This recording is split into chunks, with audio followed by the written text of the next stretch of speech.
Allez, les résultats électoraux quand même, et là je vais achever. Alors voilà la caricature, quoi. Voilà. Alors ça, c'est les élections présidentielles de 2005. Alors voilà, vous avez Tusk, donc celui qui est maintenant Premier ministre, élection présidentielle, donc au deuxième tour, et donc le célébrissime, il y a l'ombre portée de son frère, là, qui est à côté, mais l'écran n'est pas assez grand, donc mettons qu'il est à côté, tant mieux, on ne le voit pas. Qui avait gagné à près de 51%. Donc ce qui est intéressant, c'est voilà, vous avez de nouveau ce clivage qui reproduit historiquement la frontière de 1939, hein, cette partie est, qui scinde en deux Polognes, la Pologne du PiS. Mais encore une fois, le PiS, on ira dans la discussion, c'est pas seulement le souverainisme, c'est tout le solidarisme qui va avec le souverainisme.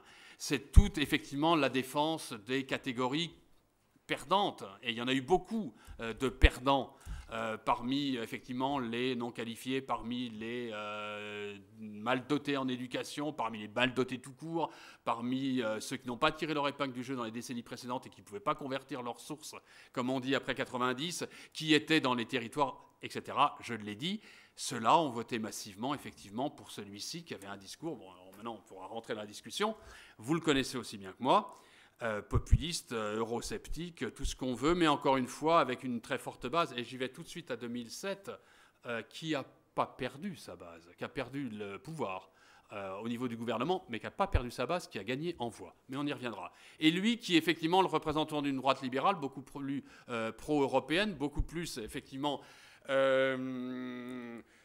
pacifique. Enfin, l'autre est effectivement un énervé vis-à-vis des Allemands, vis-à-vis des Russes. C'est un énervé, c'est-à-dire qu'effectivement, on mobilise à chaque fois des arguments de la rhétorique empruntée à la guerre froide, etc., ou même avant en ce qui concerne l'Allemagne, et lui, effectivement, est posé, effectivement, et comprend effectivement que ce n'est pas avec ce type d'argument qu'on fait avancer, mais représentant surtout, de point de vue sociologique, des classes les plus avantagées, des classes jeunes, des classes éduquées. Ce qui est intéressant depuis 20 ans en Europe centrale et orientale, c'est qu'on n'arrive pas à distinguer finalement les partis comme on le distingue à l'Ouest.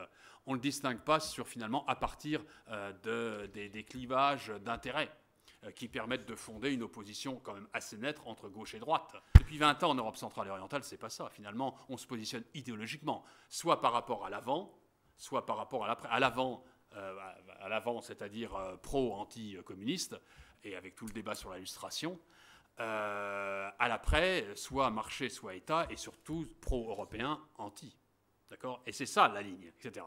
Donc juste avant les élections, voilà, c'est le soutien pour l'intégration européenne parmi les électeurs. Il n'y avait pas de doute, quoi. Hein. Il n'y avait pas de doute. Hein. Et c'est à plus de 80%. Alors quand on dit les Polonais ne sont pas européens, bah si. Si. Et ils sont toujours dans les